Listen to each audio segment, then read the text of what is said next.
She didn't break into his world. She just used his window as a mirror. And that was the mistake that changed everything. New York City in July doesn't care about your plans. It doesn't care about your outfit, your timeline, or the fact that you have exactly 11 minutes to get from Tribeca to Upper Manhattan before your name is called at the most important gala of your teaching career. Nicki knew this. She knew it in her bones the moment the subway doors closed in her face, the moment her compact mirror cracked clean in half at the bottom of her bag, and the moment she stepped onto that quiet side street and realized with the kind of calm that only comes right before panic that she had no idea what her face looked like right now. She was a woman who moved fast. Her kindergartners called her Miss Porsche, not because of the car, but because of the speed. Grading papers at midnight. Reorganizing a classroom in 20 minutes flat. Making 5-year-olds believe the world was kind and the day was winnable even when every adult around her had long stopped believing either of those things. So Nicki did what Nicki always did. She adapted. The street was nearly empty.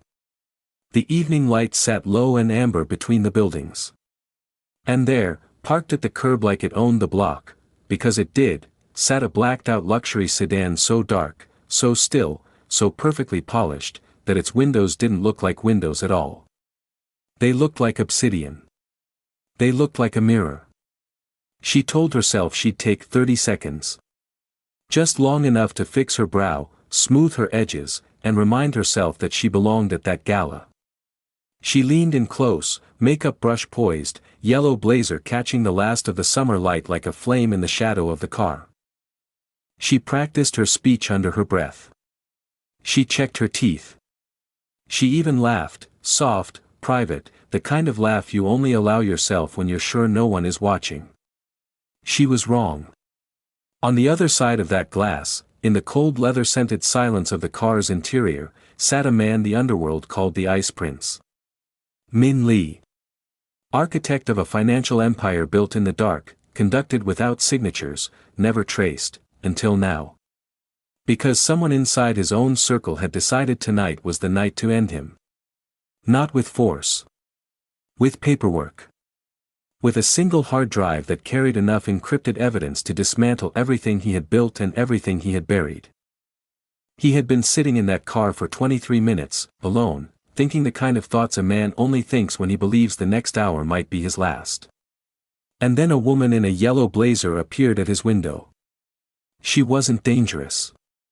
She wasn't armed. She was contouring.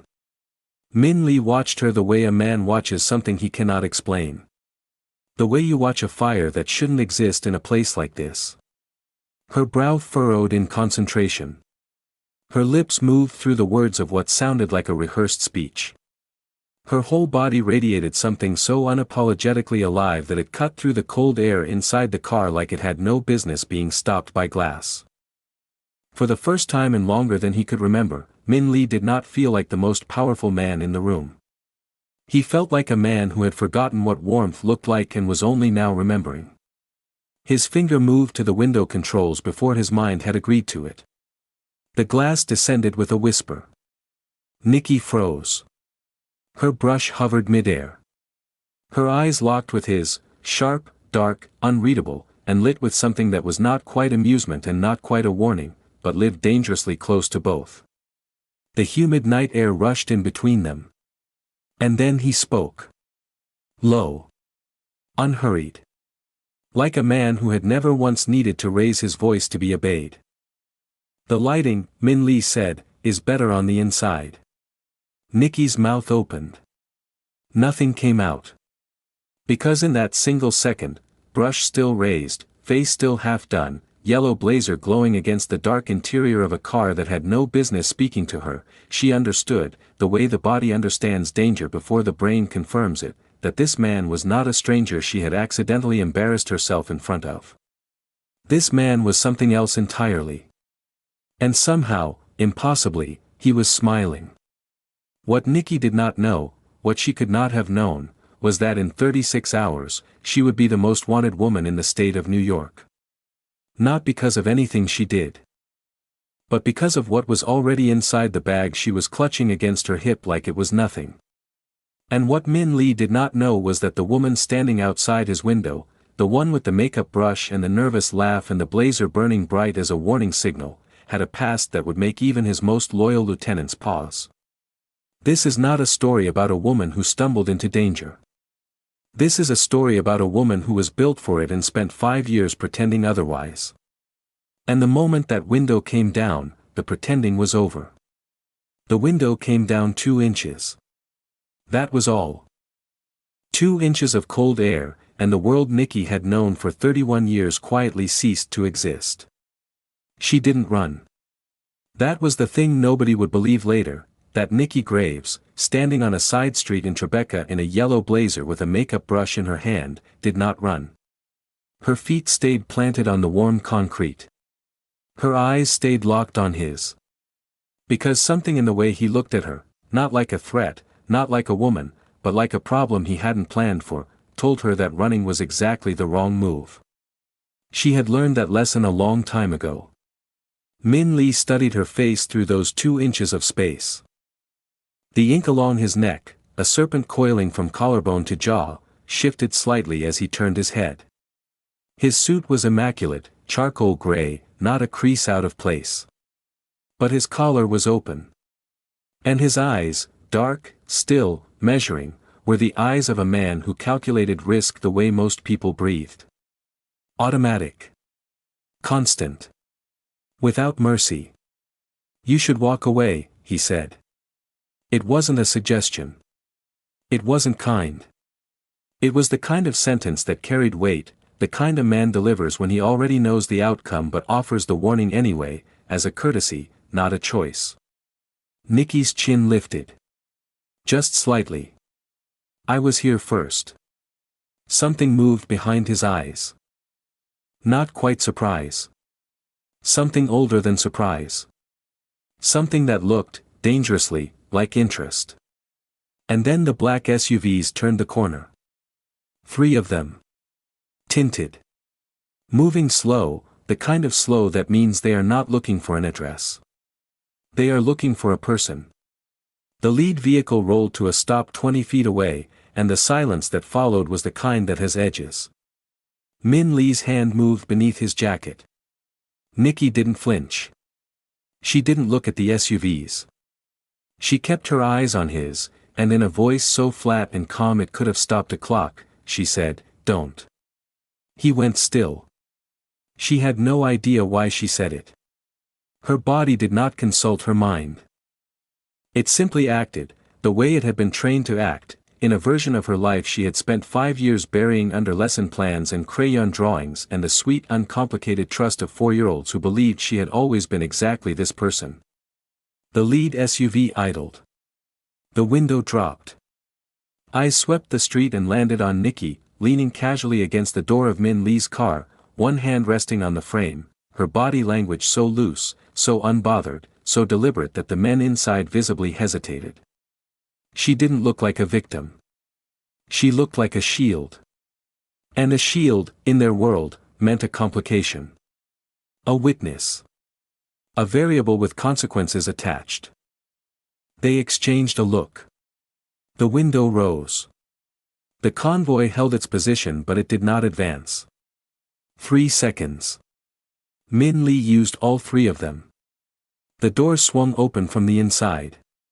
His hand closed around her wrist, firm, precise, nothing wasted, and pulled her into the dark leather interior before she had drawn her next breath. The door sealed behind her. The car surged forward with a force that pressed her back into the seat. Nicki looked down at the bag in her lap. It wasn't hers. It was heavy. Cold. And it was humming. What she would find inside that bag was the reason the most powerful men in New York City were about to turn this entire borough upside down looking for her. The garage smelled like grease, old concrete, and something metallic that Nicki's body recognized before her mind did. Min Lee sat against the far wall, jacket off, one hand pressed to his side. Not bleeding, not visibly. But the tension in his jaw told her enough. He was managing something. Absorbing pain the way men like him absorbed everything, quietly, and alone, and with the absolute refusal to let it show until it was no longer possible to hide. She had seen that before too. Nicki set the bag down on the hood of an abandoned car and unzipped it. Slowly. The way you open something when part of you already knows you won't like what's inside. It wasn't a trophy. It was a hard drive, matte black, no brand markings, encased in a reinforced shell that had no business being in a gala gift bag. Stamped on the underside in red ink, a symbol she didn't recognize immediately. 5 interlocked rings. Deliberate. Authoritative. The kind of marking that exists not for identification but for warning. Her stomach dropped. You know what that is. Min Lee's voice came from across the garage. Not a question. She looked up. He was watching her with that same calculating stillness, but there was something else now. A tightness around his eyes that wasn't pain. It was assessment. He was reading her reaction the way a man reads a contract, looking for the clause that changes everything. No, she said. But I know what it means. She had been set up. The gala. The bag swap. Someone had placed this in her hands deliberately, knowing she would carry it out of that building without question, because why would anyone suspect a Teacher of the Year nominee of walking out with encrypted evidence linking New York's 5 families to 47 offshore accounts? The answer arrived cold and complete, because nobody would. That was the point. Who sent you? Min Lee asked. He had moved without her hearing him. He was closer now, maybe 6 feet, and the space between them felt loaded in a way that had nothing to do with the hard drive. Nobody sent me, she said. I was going to accept an award. Nobody carries that drive by accident. I didn't know it was in the bag. He studied her.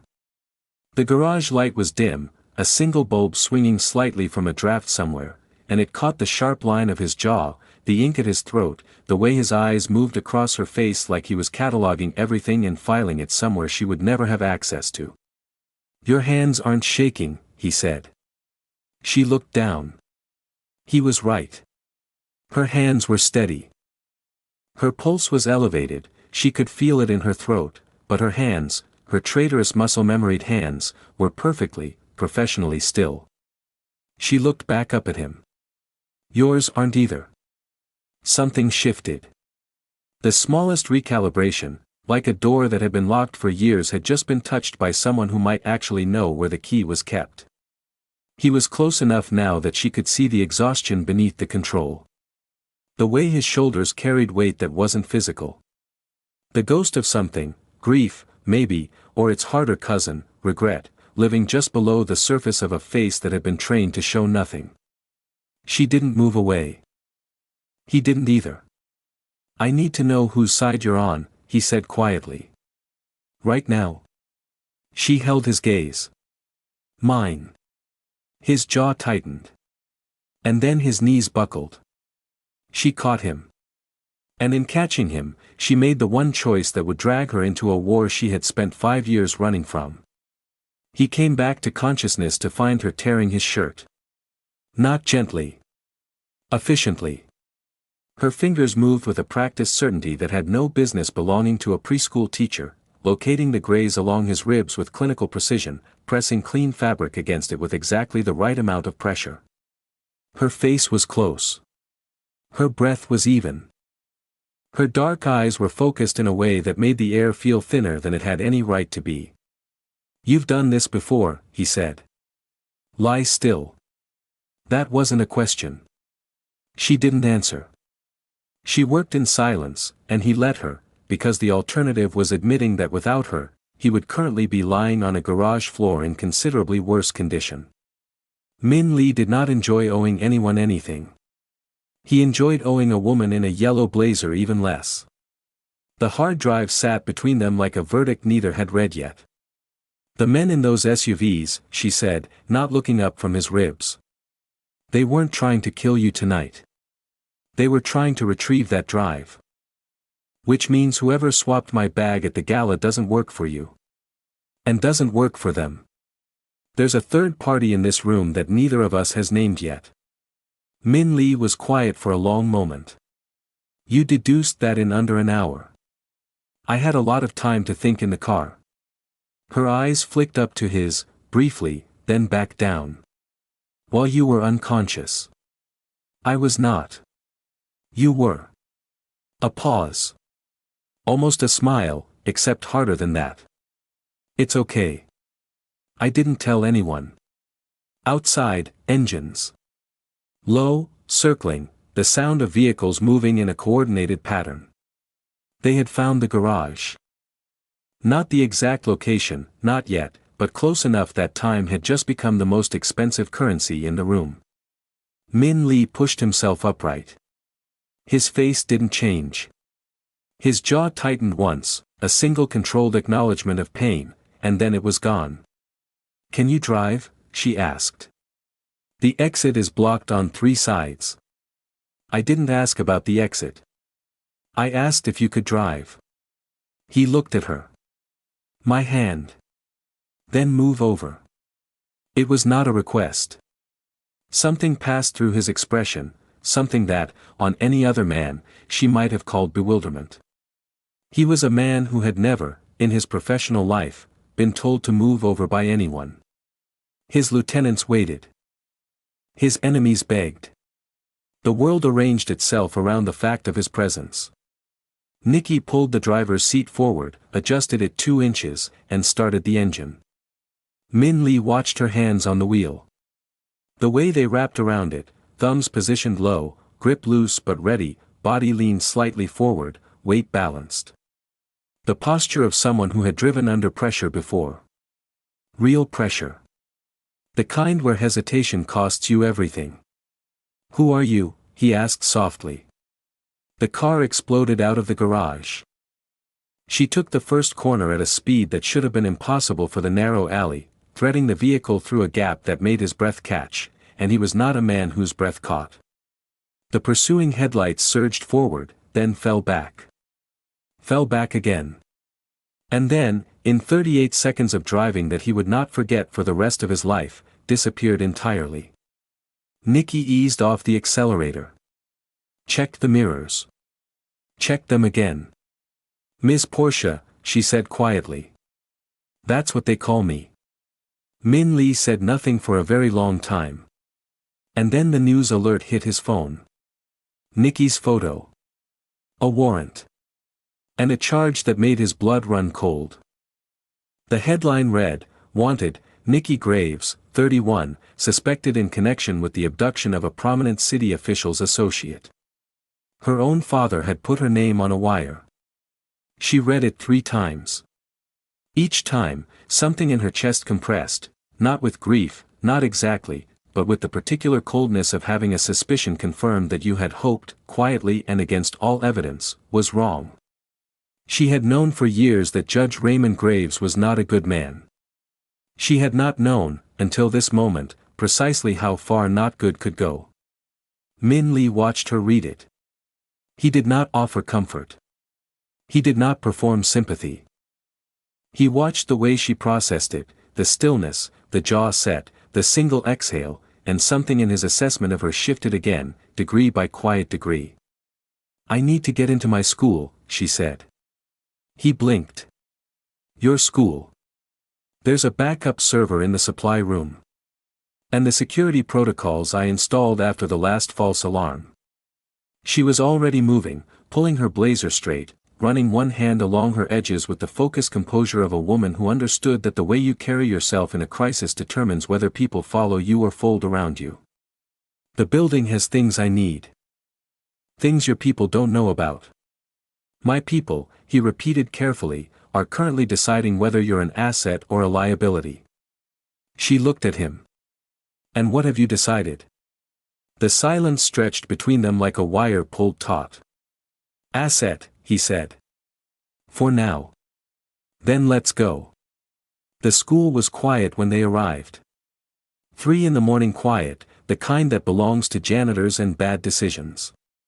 The alphabet border around the classroom windows caught the streetlight in primary colors, cheerful and surreal against the darkness. Nicki moved through the entrance with a key she kept on her personal ring, disabling the alarm with a 6-digit code she changed monthly. Min Lee said nothing. He moved the way men move when they've been trained to occupy space without disturbing it, close behind her, reading every hallway, every door. She led him to the server room.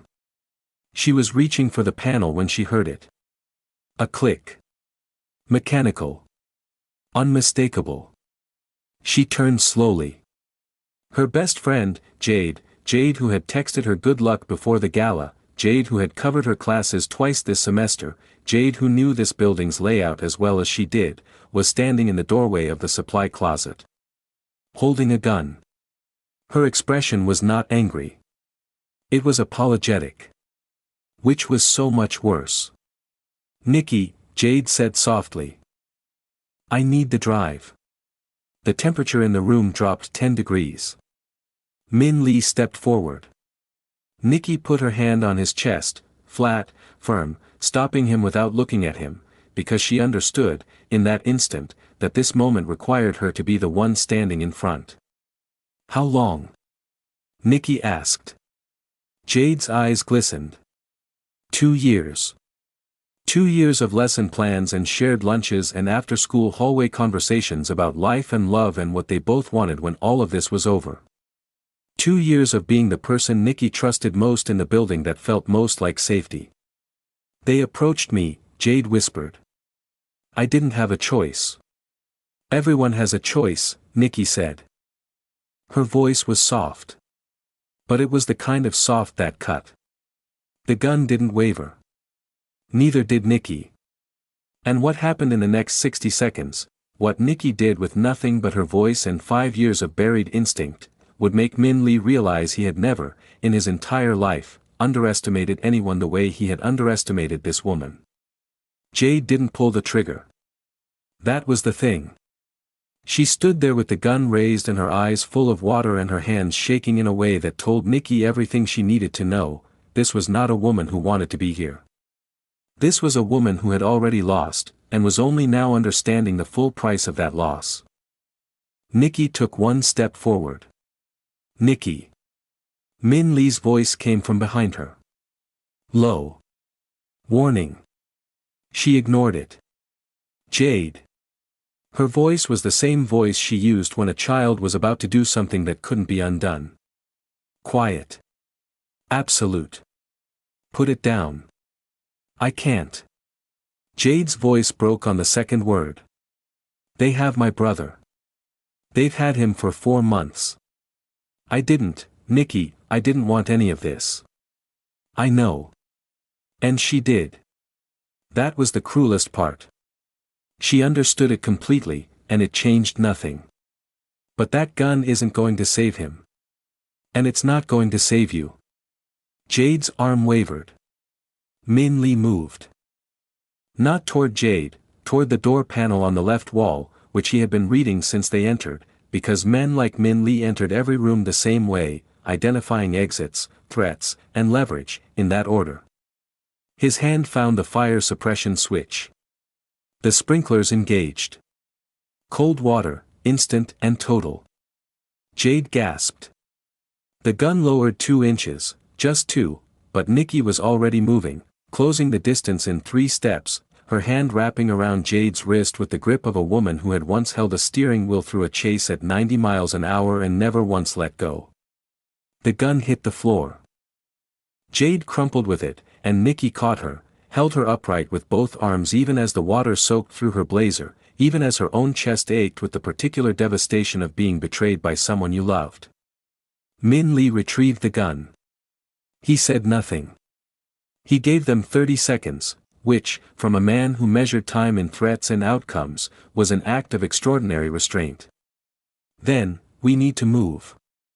The penthouse was 40 floors above the city, and it smelled like rain and expensive silence. Floor-to-ceiling windows wrapped 3 sides of the room, and Manhattan glittered below like something that didn't know how dangerous it was. Nicki stood at the glass, her blazer draped over a chair, her edges still damp, her mind running the same calculation on a loop. Min Lee appeared behind her. Not close. but close enough that she could see his reflection layered over the city lights, his jaw, his collar, the serpent tattoo at his throat. He held something out. A necklace. Simple chain, small pendant, the kind of thing that looked like nothing. For protection, he said. She looked at it for a long moment. Then she looked at his reflection. Why? His jaw shifted. The question cost him something, she could see it, because it required an honest answer, and honest answers were a currency Min Lee did not spend freely. Because you caught me, he said finally. When I fell. You didn't have to. She took the necklace. She didn't know yet what was inside the pendant.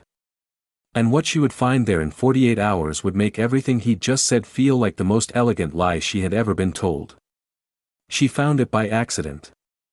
She was at the penthouse window the next morning, turning the pendant over in her fingers the way she did with things that felt slightly wrong, not broken, just off, the way a sentence sounds when one word has been swapped for another that almost fits. The seam was barely visible. A hairline split along the bottom edge of the casing, the kind of precision that required tools she didn't own. She used a bobby pin. The pendant split open. Inside, pressed flat against the hollow interior, was a chip no larger than her thumbnail. She recognized it immediately, not from her teaching life, but from the other one. The one that lived in the part of her memory she kept locked and dark and undisturbed. A tracker. She set it on the windowsill very carefully. Then she sat down. Then she stood back up, because sitting felt like surrender, and surrender was something her body had been trained to refuse. Min Lee found her like that, standing in the center of the room, the pendant on the table between them, her arms crossed, her face closed in that particular way that meant she had already finished being angry and had arrived somewhere far more dangerous, decided. You didn't put that there, she said. Not an accusation. A statement she needed confirmed. He looked at the chip. Something moved through his expression, recognition, then fury, then the cold compression of a man who had just understood the full geometry of a betrayal he had missed. No, he said. I didn't. Then who had access to that necklace before you gave it to me? The silence that followed was its own answer. Min Lee didn't move. He stood exactly where he was and let the truth arrive the way all devastating truths arrive, not loudly, not dramatically, but with the quiet permanence of something that cannot be taken back once it has been understood. Ko Jae-won had selected the necklace. Ko Jae-won had pressed it into his hands with a look that, in retrospect, carried the particular softness of a man saying goodbye to something he had already decided to destroy. 19 years. That was how long they had known each other. 19 years of shared survival, shared silence, shared blood in the most literal sense of that word. There had been a night in Seoul, a night neither of them had ever named aloud, where Min Lee had carried Ko Jae-won 3 blocks through the cold with 2 broken ribs and the absolute certainty that he would not leave him behind. He had built an empire partly because of that night. Partly because of what it meant to trust someone completely and have them trust you back. He had been wrong. And the wrongness of it didn't hit like anger. It hit like grief. Like standing in a room you have lived in for years and realizing, all at once, that the walls were never as solid as you believed. He sat down. Slowly. The way a man sits when the weight of something has finally exceeded what his body can absorb standing up. Nicki watched him. She did not look away, and she did not fill the silence with comfort he hadn't asked for, because she was a woman who understood the difference between a person who needed to be held and a person who needed to be witnessed. She simply stood there, steady, present, and let him be exactly as broken as he was in that moment without making him feel ashamed of it. He was my brother, Min Lee said. His voice was even. That was the worst part. The voice of a man who had already compressed the wound into something he could manage, because that was the only way he knew how to survive. Not by blood. But in every way that counted. I know, Nicki said quietly. I gave you something he had touched. He looked up at her then, and in his eyes was the thing she had not expected from a man who controlled half of New York's financial underground. Raw accountability. I almost handed them a path directly to you. Using my own hands. She held his gaze. But you didn't know. I should have. His jaw tightened. I have spent 12 years knowing everything. Seeing everything. That is the only reason I am still alive. A pause. Long and honest. I did not see this. I did not see him. Nicki crossed the room and sat down across from him. Not beside him, across from him, so he had to look at her. So there was nowhere else to put his eyes. Then we see him together, she said. And we finish it. Something settled in the room after that. Not peace, nothing as gentle as peace. Something harder and more durable than peace. The specific stillness of two people who have both stopped pretending they are anything other than what they are, and decided that what they are is enough to walk forward with. Min Lee looked at her for a long moment. At the steadiness of her jaw and the clarity in her dark eyes and the yellow blazer still hanging over the back of the chair, bright and unapologetic in a room full of shadow. You are the most unexpected thing, he said quietly, that has ever happened to me. She almost smiled. Almost. I know. Now came the reckoning. Min Lee crossed to his laptop. His fingers moved across the keys with controlled precision, pulling up a file he had been sitting on for 3 weeks, waiting for the right moment to verify what he suspected. The screen filled with financial records. Shell companies. Transfer chains. And at the center of it all, a name attached to a New York judicial seal. Judge Raymond Graves. Nicki went very still. Your father, Min Lee said quietly, has been laundering money for the 5 families for 11 years. He used the gala as a controlled exchange point. The hard drive your bag was swapped for, it contains every transaction. Every name. Every date. He paused. Including the order he placed 6 weeks ago. What order? Min Lee looked at her. And in his eyes, behind the control, behind the calculation, she saw something she hadn't expected. Regret. To have you removed, he said. Permanently. Before you could ever become a liability. The room contracted. Her own father. Not a stranger. Not an enemy she'd never met. The man whose courtroom she'd sat in as a child, watching him command a room and thinking, with all the pure uncomplicated faith of a daughter, that is what power looks like. She had been right. She had simply misunderstood what kind. He framed me, she said. Yes. And Code J1 works for him. Yes. Her chin came up. Her jaw set. And Min Lee watched the grief move through her like weather, fast, total, and then gone, replaced by something crystalline and cold and terrifyingly focused. What she said next made Min Lee realize that the woman standing in front of him was not looking for protection anymore. She was building a verdict. The meeting was called for midnight. 5 families. 1 warehouse on the edge of Red Hook, where the water smelled like rust and old ambition. Where deals had been made and unmade for 40 years without a single witness surviving to describe the lighting. Min Lee arrived alone. That, in itself, was a message. He stood at the center of the room, 12 men arranged in a half-circle around him, Code J1 positioned to his left with the careful neutrality of a man who believed he had already won. Judge Raymond Graves sat at the far end of the table, silver-haired and composed, the way men are composed when they have never once suffered a consequence they didn't control. The woman, Code J1 said, without preamble. She's still breathing. She'll be handled tonight, Min Lee said. We need proof. Min Lee's expression didn't change. You'll have it. But before the room could settle into its arrangement, Code J1 stepped forward. 1 step. Just one, but it was a step that crossed a line that had existed between them for 19 years, and both men felt at the moment it happened. I need a word, Ko Jae-won said. Low. Private.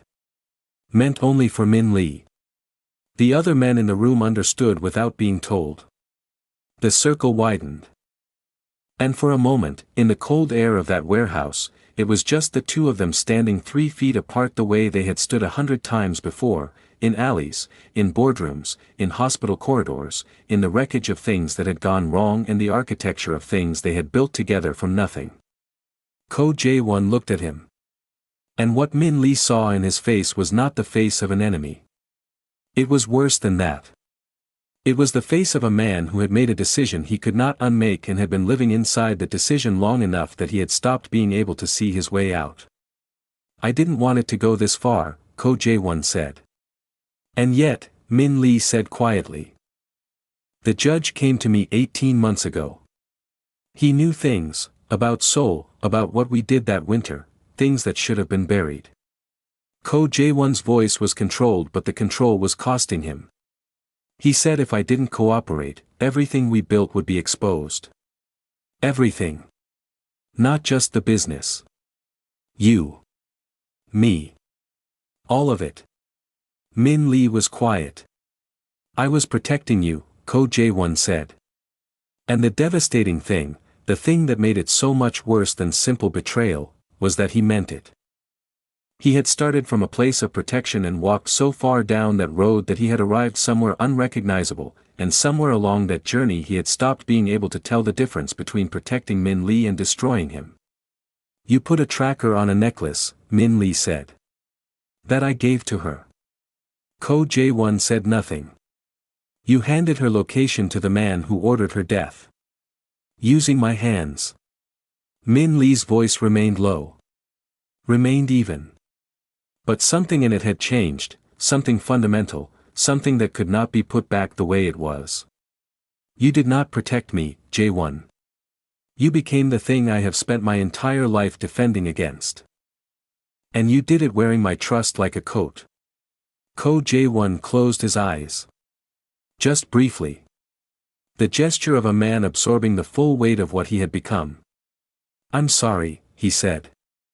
I know, Min Lee said. And he meant it. That was the part that would cost him long after tonight was over, that the apology was real, and the remorse was real, and none of it changed a single thing that had happened or would happen next. Some debts exist outside the reach of sorrow. But sorry belongs to you now. I can't carry it. He stepped back. He raised his hand. And the men who had widened the circle moved back in. Ko Jae-won didn't fight. He stood straight, the way he had always stood, with the particular dignity of a man who understood that this was the end and had decided to meet it on his feet. He looked at Min Lee one last time. Min Lee looked back. And then he looked away. Because some goodbyes are not ceremonies. They are simply the moment when you stop looking.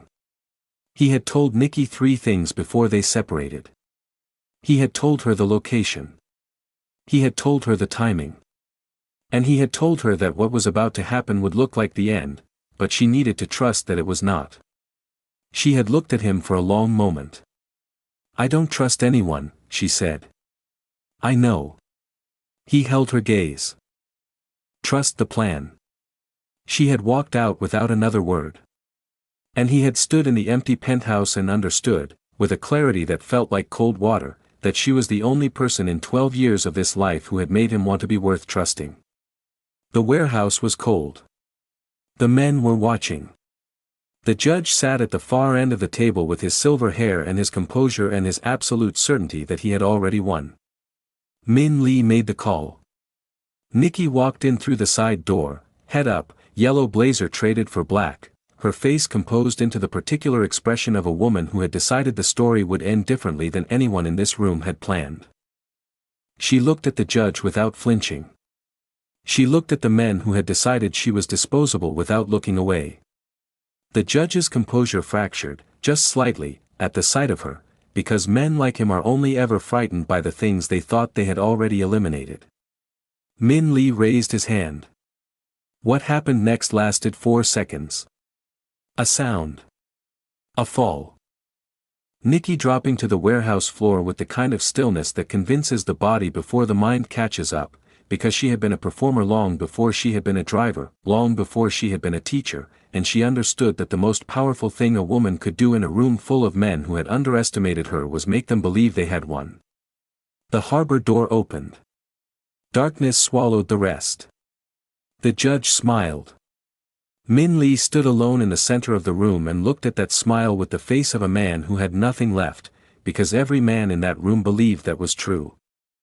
None of them looked at the classroom projector Nicki had mounted 40 minutes earlier behind the ventilation grate. None of them saw her hand move in the dark water below the dock, pulling the signal wire she had run along the warehouse exterior before she ever walked through that door. The screens came on 30 seconds later. And what they showed made the judge's smile disappear so completely it was as if it had never existed. The city saw it first. Times Square. The junction of Broadway and 7th, where the screens stack 40 feet high and face every direction and no one can look away because that is precisely what they were built for. The feed went live across 7 digital billboards simultaneously, not a glitch, not an advertisement, but a recording. Clean audio. Clear timestamps. A judge's voice, unhurried and certain, describing wire transfers, shell accounts, and the precise instructions he had given to have his own daughter killed. 43 seconds. That was all it took for the first phone to come out. Then the second. Then the crowd that had been moving through the intersection stopped moving entirely and stood, faces tilted upward, watching a powerful man's private architecture collapse in public, in real time, in the rain. Inside the warehouse, nobody moved. The judge stood. His composure was gone. In its place was something uglier and more honest, the expression of a man who had spent decades operating from the assumption that he was untouchable, confronting for the first time the specific texture of being wrong. "This changes nothing," the judge said. His voice was steady. Men like him kept their voices steady right up until the moment it stopped mattering. "It changes everything," said a voice from the doorway. Nicki walked back through the side entrance, damp, composed, yellow blazer back on her shoulders like armor she had never actually removed. Her edges were perfect. Her eyes were clear. She held the hard drive in one hand and her phone in the other, the broadcast still running, the city still watching. The room did not know how to hold her. That, she had learned long ago, was her greatest advantage. She crossed the floor without hesitation. She stopped in front of her father. And she looked at him with the face of a woman who had grieved him before tonight, who had done that work quietly, over years, in the space between who she had hoped he was and who he had always been. "The crew you burned in 2019, she said. "The one you promised immunity and then handed to federal prosecutors anyway. They've been waiting." She tilted her head. "So have I." 3 figures entered from the rear of the warehouse. She didn't introduce them. She didn't need to. The judge looked at his daughter one last time. She looked back. No anger. No satisfaction. Something quieter and more permanent than either of those things. Min Lee stood 6 feet away and watched her dismantle a man who had tried to erase her, not with violence, not with leverage borrowed from someone else, but with 5 years of patience and a plan that had been running longer than anyone in this room had known to watch for. The families dispersed. The warehouse emptied. And when it was over, when the city was still talking and the rain had softened to a mist that blurred the edges of everything, Min Lee and Nicki stood at the water's edge and did not speak for a long time. He was the one who broke it. "What do you do now?" he asked. She looked at the water. At the city reflected in it, trembling and bright. "Go back to my kids," she said. "They have a science fair next week." He almost smiled. Almost. 6 months later, on a Tuesday morning in September, a black sedan pulled up outside a school in Brooklyn. No tinted windows this time. No ghosts waiting inside. Just a man in a tailored suit, standing on the sidewalk, looking up at a classroom window the way people look at things they didn't know they needed until they almost lost them. Nicki looked up from her desk. She saw him. She put her pen down. She walked to the window, and she mimed fixing her hair, slow, deliberate, eyes locked on his through the glass. He knocked. She opened it. "You're not supposed to be here," she said. "I know." His voice was the same, low, unhurried, carrying everything it didn't say. The lighting was better. She looked at him for a long moment. This man who had pulled her into a war she hadn't started and a story she hadn't written and a version of herself she had locked away and forgotten. This man who had sat in a cold warehouse and let go of the closest thing he had ever called a brother, and done it without flinching, because that was the price of choosing right over familiar. This man who had stood in a penthouse and faced his own blindness without making it her burden to carry. She stepped back from the window.